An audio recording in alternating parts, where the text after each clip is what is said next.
பிவிசெட் நேயர்கள் அனைவருக்கும் வணக்கம். என்ன சொல்றதுன்னே தெரியல. இந்த திமுக காரங்க தான் கடவுள் இல்லை, கடவுள் மறுப்பு, சனாதனம் ஒழிப்பு இந்த மாதிரி எல்லாம் பேசுவாங்க அப்படின்னு நாம எல்லாருமே நினைச்சுக்கிட்டு இருந்தோம்.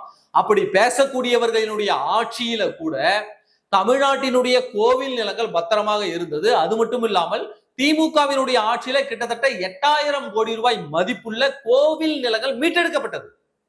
எவ்வளவு? 8000 கோடி ரூபாய் மதிப்புள்ள கோவில் நிலங்கள் மீட்டெடுக்கப்பட்டது. 1000த்திற்கும் மேற்பட்ட பல கோவில்களுக்கு கும்பாபிஷேகம் நடத்தப்பட்டது திமுக ஆட்சியில. இது மறுப்பதற்கு இல்லை, ஏன்னா ஆதாரத்தோட இருக்கிறது. இது மறுப்பதற்கு இல்லை.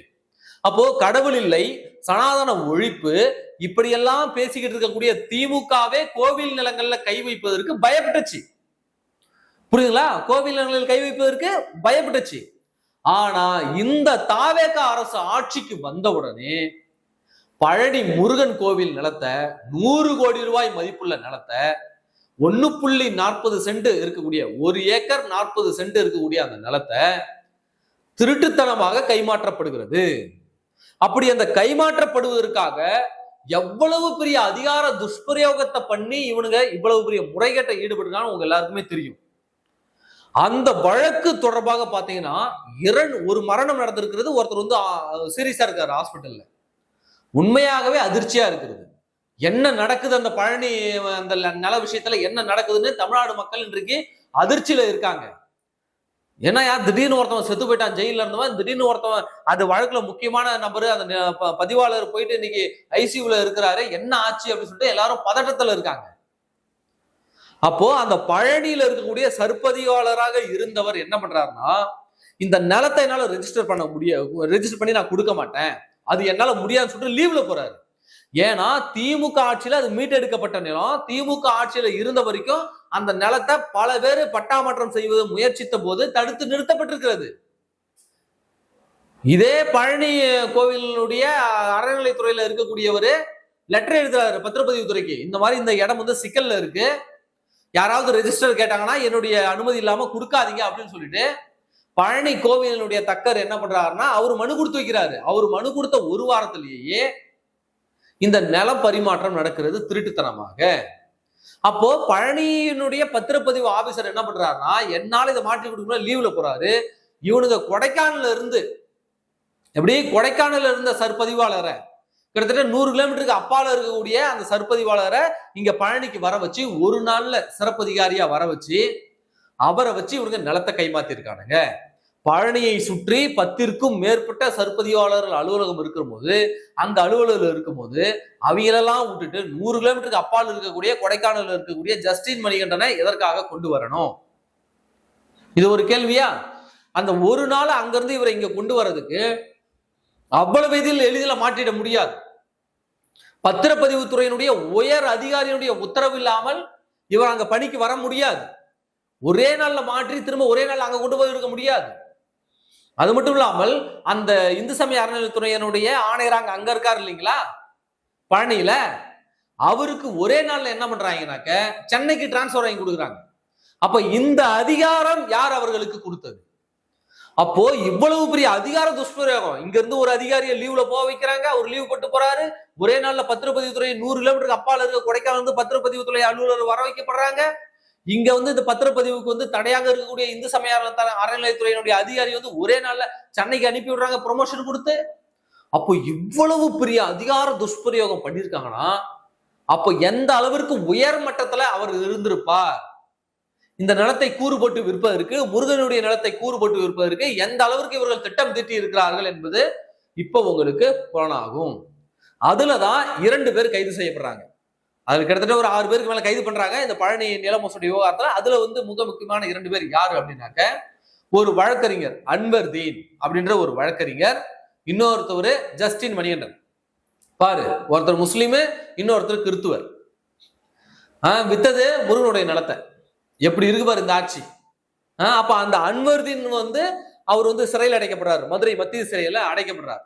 இந்த ஜஸ்டின் மணிகண்டனுக்கு ஜாமீன் கொடுத்தாங்க, அப்புறம் ஜாமீன் கேன்சல் பண்ணாங்க, அப்புறம் அவரையும் ஜெயிலுக்கு தூக்கிட்டு போனாங்க. இதுல அன்வர்தீனுக்கு திடீர்னு நெஞ்சுவலி வந்துருச்சு. திடீர்னு நெஞ்சுவலி அவர் சிறையிலிருந்து மருத்துவமனைக்கு கூட்டிட்டு போகும்போது வழியிலேயே இறந்து விட்டார் அப்படின்னு இன்னைக்கு நியூஸ் வருது. உடனடியாக ஜஸ்டின் மணிகண்டன் என்ன பண்றாரு, அவர் ஐசியூல இப்ப கிடக்கிறார். இந்த மர்ம மரணம் எப்படி நிகழ்ந்தது? இத்தனை நாள் வரைக்கும் நல்லா இருந்தவர் திடீர்னு எப்படி சிறையில நெஞ்சுவலி இறந்து போறாரு? நமக்கு தான் தெரியுமே, நம்ம தமிழ்நாடு காவல்துறை எத்தனையோ பேரை நன்றாக இருந்தார், திடீரென்று நெஞ்சை பிடித்துக் கொண்டு உட்கார்ந்து விட்டார், மருத்துவமனைக்கு போகும் வழியில இறந்து விட்டார். இப்படிதான் பல லாக்அப் டெத்துக்கு இவனுங்க கதை எழுதின விதம், திரைக்கதை வசனம் எழுதின விதம் இப்படிதான் இருக்கும். அப்ப இந்த ஜஸ்டின் மணிகண்டனும் இன்னைக்கு ஐசியூல இருக்காரு. அப்ப அவருக்கு என்ன நிகழ்ந்தது? அப்போ இந்த வழக்கு தொடர்புடைய 2 பேரும் இன்றைக்கு ஒருத்தர் உயிரோட இல்ல, ஒருத்தர் உயிருக்கு போராடிக்கிட்டு இருக்காருன்னா அது எப்படி ஒரே வழக்குல 2 பேருக்கும் ஒரே சமயத்துல ஒரே மாதிரி நடக்குது? அப்ப இது பின்னென்று இயக்குவது யார்? அப்போ இவர்களை உயிரோடு விட்டால் நம்மை காட்டி கொடுத்து விடுவார்கள், இவர்களை முடித்து விடலாம்னு திட்டங்கள் தீட்டிய அந்த உயர் சக்தி எது? அந்த சக்தி எது? அதான் நாங்க கேட்கிறோம். அப்ப இவங்க 2 பேர் வாயை திறந்தா யாரு மாட்டுவாங்க?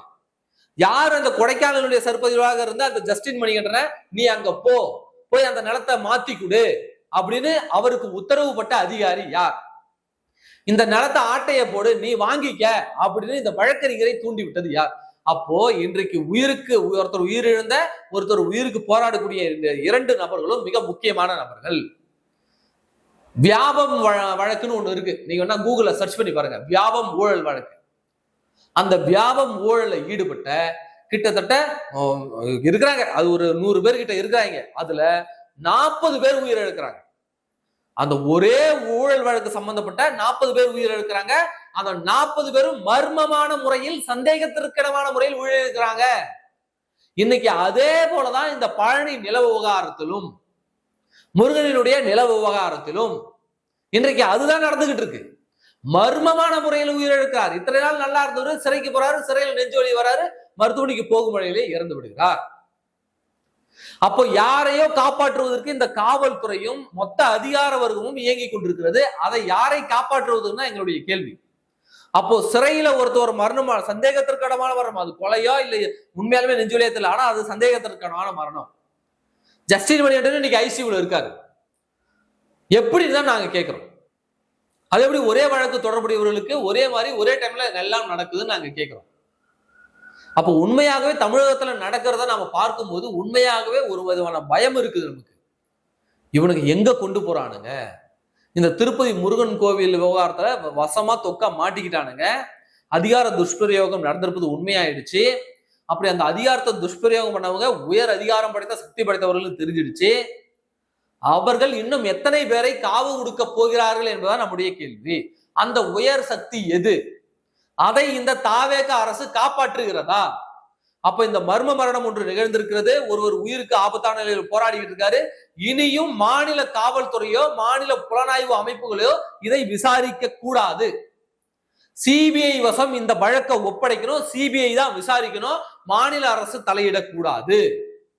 ஏன்னா இதுல மாநிலத்தினுடைய உயர் அதிகார மட்டத்தில் இருக்கிறவருடைய கரங்கள் இதன் பின்னணியில இருக்கும் பொழுது மாநிலத்தினுடைய புலனாய்வுத்துறையோ காவல்துறையோ இந்த வழக்கை விசாரித்தால் நேர்மையாக சுதந்திரமாக விசாரிக்க முடியாது.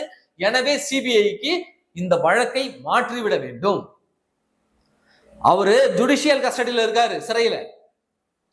அவரை சிறையில் அடைக்கும் போது மருத்துவ பரிசோதனை எல்லாம் பண்ணிருப்பீங்கல்ல, அவருக்கு என்ன நோய் இருக்குதுன்னு கேட்டிருப்பீங்கல்ல, அப்படி நோய் இருந்தால் அதற்கான மாத்திரைகளை அவர்கிட்ட வாங்கிட்டு போயிருப்பீங்கல்ல, எப்படி அவர் இறந்தார்? அதான் நாங்க கேட்கிறோம். அப்போ இத்தகைய மர்ம மரணங்கள் இன்றைக்கு பழனியை சுற்றி வருகிறது. இன்னும் எத்தனை பேருடைய உயிரை அந்த உயர் சக்தி காவு வாங்க போகிறது என்று தெரியவில்லை. அந்த பழனி முருகன் தான் தெரியும். அந்த பழனி முருகன் ஆண்டவனுக்கு தான் தெரியும். பழனிக்கே மொட்டை போட பார்த்துட்டீங்களாடா? எப்பேற்பட்ட ஆளுங்க பாருங்க இவனுங்க. திமுக ஆட்சியில இருக்கிற வரைக்கும் அந்த பழனி நிலத்தை யாருனாலையும் தூக்க முடியல. இத்தனைக்கும் அந்த நிலத்தை மீட்டெடுத்தது திமுக ஆட்சி தான். புரியுதுங்களா? அவங்க ஆட்சியில முயற்சி பண்ணா கூட அதை தோற்கடித்து இருக்கிறது. நீதிமன்றம் வரைக்கும் அரசு போய் இருக்கிறது. ஆனால் இந்த ஆட்சி பழனி நிலத்தை தூக்கி கொடுத்திருக்கிறது, முருகன் நிலத்தை முறைகேடாக மாற்றி கொடுத்திருக்கிறது. இது ஒரு பக்கம் போகுதுனாக்க மீனாட்சி அம்மன் கோயில் விவகாரம் 60 கோடி ரூபாய் மீனாட்சி அம்மனுக்கு சொந்தமான சொத்தை வித்துட்டானுங்க. இந்து சமய அறநிலையத்திற்கு சொந்தமான சொத்தை வித்துட்டானுங்க. முருகனுக்கு மொட்டை போட்டாங்க, நம்ம மதுரை மீனாட்சிக்கு மூக்கு குத்திட்டாங்க. மூக்கு காது ரெண்டு சேர்த்து குத்திட்டாங்க. 60 கோடி ரூபாய் நிலம். நான் ரொம்ப எளிமையா கேட்கிறேன். யாரோ ஒருத்தர் தான் கேட்டாரு, இந்த மாதிரி சர்ச் நிலமோ மசூதி நிலமோ இந்த மாதிரி விற்கப்படுமா அப்படின்னு யாரோ ஒருத்தர் கேட்டாரு. அதைத்தான் நான் கேட்கிறேன். இந்த மாதிரி விற்கப்படுமா? கோவில் நிலம் தானே, எங்கனாலும் கிடக்குது, வரவன் எடுத்து தூக்கின்னு போலாம், அப்படிதானே? சொல்லுங்க, அப்படிதானே? கோவில் நிலம் தான் அனாதையா கிடக்குது, வரவன் அவன் பேர்ல பட்டா போட்டுட்டு போலாம் தானே நினைப்பு உங்களுக்கு? அப்ப இந்த தாவேக அரசு கடுமையான நடவடிக்கை எடுக்கணும், யாராக இருந்தாலும். மதுரை மீனாட்சி அம்மன் கோவில 60 கோடி ரூபாய் நிலத்தை ஆட்டைய போட்டவன் அவன். அந்த 60 கோடி ரூபாய் நிலத்தை பட்டா மாற்றம் பண்ணவன் அவன். பழனியில 100 கோடி ரூபாய் நிலத்தை மொத்தமாக சுருட்டி அந்த சக்தி வாய்ந்த கும்பல் இது மொத்தமாக விசாரணை எடுத்து அவர்கள் யாராக இருந்தாலும், எந்த கட்சிக்காரனா இருந்தாலும், எந்த மதத்துக்காரனா இருந்தாலும் அவன் மீது வழக்கு பதிவு செஞ்சு கடுமையான நடவடிக்கை இந்த தாவேக அரசு எடுக்க வேண்டும். இல்லைன்னா மக்கள் மத்தியில நம்பிக்கை எழுந்து போயிடுவீங்க, ஞாபகம் வச்சுக்கோங்க. அங்க ஒரு 100 கோடி, மதுரையில மீனாட்சி அம்மனுக்கு ஒரு 60 கோடி. என்ன நடக்குது இங்க தமிழ்நாட்டுல? எப்படி கோவில் நிலங்கள் ஒவ்வொன்றாக இங்க சூறையாடப்பட்டு வருகிறது? எப்படி கோவில் நிலங்கள் மட்டும் இந்த மாதிரி ஏமாற்றி முறைகேடாக பறிக்கப்பட்டு வருகிறது? அப்போ இந்து சமய அறநிலைத்துறை என்ன புடுங்கிட்டு இருக்கு? இந்து மதத்தினுடைய இந்து கோவிலுடைய சொத்துக்களை பாதுகாப்பதை விட்டுவிட்டு அப்படி என்ன தேங்காய் பொறுக்கிற வேலை இந்த இந்து சமய அறநிலைத்துறைன்னு கேட்கிறோம் நாங்க. அப்போ முறுக்கு பாக்கெட்ல டேட்டு கரெக்டா இருக்கான்னு பார்த்தா பத்தாது, கோவிலுடைய சொத்து எல்லாம் பத்திரமா இருக்கான்னு பாக்கணும். ரமேஷ், போய் ரோட்ல எவனாவது முறுக்கு பாக்கெட் இருக்கானா, முறுக்கு பாக்கெட்ல இந்த டேட்ல தான் தயாரிச்சதுன்னு உனக்கு தெரியுமா? இதெல்லாம் நல்லா வக்கனையா பேசு. நீ 5 ரூபா முறுக்கு பாக்கெட்டை காட்டி அங்க 100 கோடி ரூபாய் நிலத்தை தூக்கிட்டு போயிட்டாங்க. இதுல மீனாட்சி அம்மன் கோவில் 60 கோடி ரூபாய் நிலத்தை தூக்குனதுல சிடிஆர் நிர்மல்குமார் அவர்களுடைய உறவினர்களுக்கும் தொடர்பு இருக்கிறதாக ஒரு செய்தி வந்துட்டு இருக்கு, தகவல் வந்துகிட்டு இருக்கு. ஏன் ஆதவ் அர்ஜுனாவுக்கு மட்டும் தான் டெல்லியில இருந்து தகவல் வருமா சட்டசபைக்கு? எங்களுக்கு எல்லாம் தகவல் வராதா? சிடிஆர் நிர்மல்குமாருடைய உறவினர் யாரோ ஒருத்தவங்களுக்கு தொடர்பு இருக்கதா சொல்றாங்க. அது என்னன்னு இந்த புலனாய்வு அமைப்புகள் தான் விசாரிக்க வேண்டும். அப்போ கோவில் நிலங்கள் பாதுகாக்கப்பட வேண்டும், கோவில் சொத்துக்கள் பாதுகாக்கப்பட வேண்டும். அதை இந்து சமய அறநிலையத்துறையும் இந்த தாவேக அரசு, விஜய் அரசும் உறுதிப்படுத்தணும். அப்படி இல்லைனாக்க இங்க மிகப்பெரிய ஒரு குழப்பமான ஒரு சர்ச்சையான கலவரங்கள் ஏற்படுவதற்கான வாய்ப்புகள் கூட இருக்கிறது. அதற்கு இந்த தாவேக அரசு இடம் கொடுத்து விடக் கூடாது என்று நாங்கள் சொல்கிறோம். முருகனின் நிலமும் மீனாட்சியின் நிலமும் காப்பாற்றப்பட வேண்டும், பாதுகாக்கப்பட வேண்டும். நன்றி.